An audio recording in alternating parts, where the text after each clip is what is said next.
Welcome to శ్యామలాస్ kitchen. ఈరోజు శ్యామలాస్ కిచెన్లో పచ్చి కోవా ఎలా తయారు చేసుకోవాలో చూద్దామండి। మనం పచ్చి కోవా రెడీగా ఉంటే ఎప్పుడు కావాలంటే అప్పుడు స్వీట్స్ రెడీ చేసుకోవచ్చండి। దానికోసం ఇక్కడ నేను నాన్ స్టిక్ కళాయి తీసుకున్నాను। ఒకసారి ఇలా కడిగి పెట్టుకుంటే మనకి పాలు అంటుకోకుండా ఉంటాయండి। ఇప్పుడు పాలు పోసుకుని కళాయిలో స్టవ్ వెలిగించుకుని స్టవ్ మీద పెట్టుకోవాలి। పాలు పొంగొచ్చేంత వరకు హై ఫ్లేమ్లో పెట్టుకుని మనం పొంగొచ్చిన తర్వాత లో ఫ్లేమ్లో పెట్టేసుకుని మనం మరిగించుకోవాలండి। పాలు ఈ విధంగా గరిటె పెట్టుకుని కలుపుకుంటూ మనం పాలు దగ్గర పడేంత వరకు కలుపుకుంటూనే మరిగించుకోవాలి। స్లో ఫ్లేమ్లో మరిగించుకుంటే మనకి అంటుకోకుండా ఉంటుంది। ఇలా మనం ఒక చెక్క గరిటెని ఇలా పెట్టుకుంటే మనకు పాలు కిందకి పొంగిపోకుండా ఉంటాయండి। చూసారండి, ఈ విధంగా మనకి పాలు దగ్గర పడిపోవాలి। నేను ఇక్కడ 1.5 లీటర్ పాలు తీసుకున్నానండి।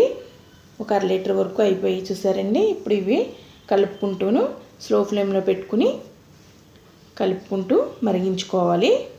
నేను ఇక్కడ ప్యాన్ మార్చానండి। ఒకే ప్యాన్లో నాన్ స్టిక్ ప్యాన్లో కాచుకుంటే అడుగంటిపోయి వాసన వస్తుంది కదండి। ఆ విధంగా కాకుండా ఇలానే ప్యాన్ మార్చుకుంటే చక్కగా ఫ్రెష్గా ఉంటుందండి। చూసారండి, చాలా దగ్గర పడిపోయింది కోవా అన్నది।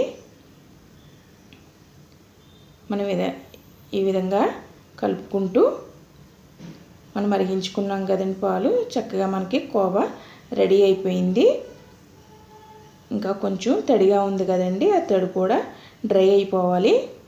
కోవా అన్నది మనకు అప్పుడే నిలవ ఉంటుందండి। కోవా మనం ఫ్రిడ్జ్లో పెట్టుకుని నిలవ పెట్టుకోవాలి। అలా అయితే మనం ఎప్పుడు కావాలంటే అప్పుడు స్వీట్స్ తయారు చేసుకోవడానికి సింపుల్గా ఉంటుందండి।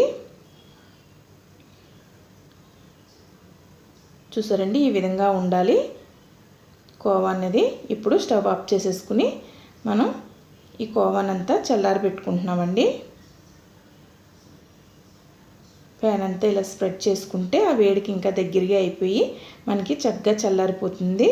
కోవా రెడీ అయిపోయిందండి। ఇప్పుడు ప్లేట్లోకి తీసుకుంటున్నాము।